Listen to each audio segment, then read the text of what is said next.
श्रद्धा और सबरी परिवार के सभी सदस्यों को मेरा नमस्कार।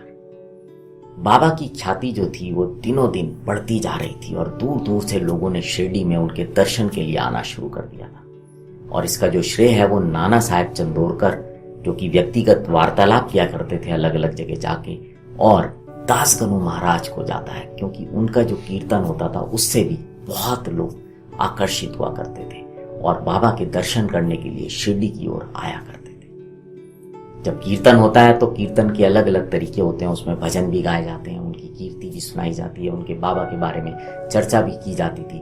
और दासगणु महाराज का एक नियम था कि जहां भी वो कीर्तन करते थे वहां बाबा का एक चित्र अपने साथ में जरूर लगा के रखते थे। और हाँ, इस कार्यक्रम के दौरान हमने कुछ चित्र इस्तेमाल किए हैं।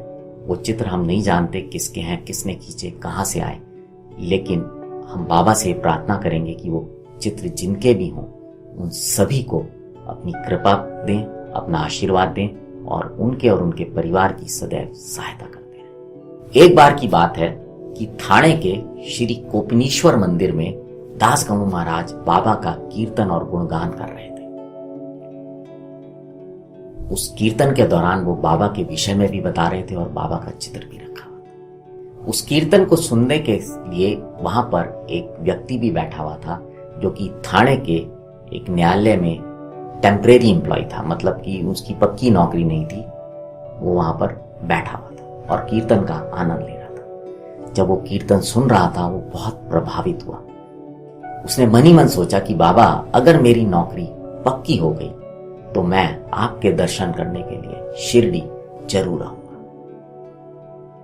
कीर्तन समाप्त हो गया, सब लोग अपने अपने घर चले गए और वह व्यक्ति भी अपने घर चला गया। कुछ समय बाद जो डिपार्टमेंटल जो एग्जाम्स होते हैं इस तरह की चीज़ों के लिए वो हुए और उस व्यक्ति ने भी वो एग्ज़ाम दिया और भगवान की कृपा से वो एग्ज़ाम उसका पास हो गया और उसकी नौकरी पक्की लग गई। जब उसकी नौकरी पक्की हो गई तो उसने सोचा कि जैसे मैंने मन में बाबा से प्रार्थना की थी कि अगर मेरी नौकरी पक्की हो जाएगी तो मैं शिरडी आऊँगा, उसने वहाँ जाने की तैयारी शुरू कर दी। लेकिन वो जो व्यक्ति था वो संपन्न नहीं था, उसकी जो तनख्वाह थी वो उतनी नहीं थी कि उसके परिवार का खर्चा चल सके, क्योंकि वो एक बड़े परिवार से बिलोंग करता था।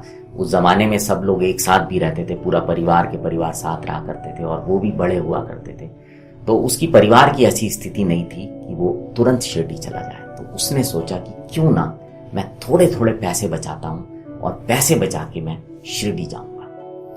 अब कुछ घर के खर्चे जरूरी होते हैं, तो उसने सोचा कैसे बचाई जाए। तो उस व्यक्ति ने चाय जो थी वो फीकी पीनी शुरू कर दी, बिना शक्कर की चाय उसने पीनी शुरू कर दी। उसने सोचा जो चीनी के पैसे बचेंगे उन पैसों को जोड़ता हूं और मैं शिरडी जाता हूं। वो अपने नियम का पक्का था, उसने जो संकल्प लिया वो उसके लिए दृढ़ था। और साथ साथ एक चीज और मैं आपको जो पहले बतानी भूल गया यहाँ पर बताना चाहूंगा कि जब वो कीर्तन सुन रहा था तो उसने साथ में ये भी बोला था कि जब अगर मेरी नौकरी पक्की हो गई तो मैं शिरडी आऊंगा और वहां पर मिश्री का प्रसाद बांटूंगा।